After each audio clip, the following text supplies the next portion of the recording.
Hazrat Nafi' bin Jubair states that Hazrat Abu Hurairah radiyallahu anhu said, I was accompanying Allah's Apostle sallallahu alayhi wasallam at one of the bazaars of Madinah Munawwara. When he sallallahu alayhi wasallam returned, I returned as well. He sallallahu alayhi wasallam said, Where is the tiny boy? He sallallahu alayhi wasallam said thrice, Call Hassan bin Ali radiyallahu anhu. So Hazrat Hassan bin Ali radiyallahu anhu got up and proceeded while there was sikhab, a necklace around his neck. The Prophet sallallahu alaihi wasallam stretching his hand said, In this way. Hazrat Imam Hassan as well stretching his hand said, In this way.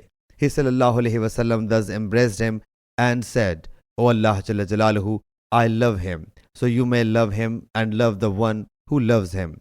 Hazrat Abu Hurairah radiyallahu anhu says, None has been dearer to me than Hazrat Hassan bin Ali radiyallahu anhu, since Allah's Apostle sallallahu alaihi wasallam passed these remarks about him. Sahih Bukhari, Hadith number 5884.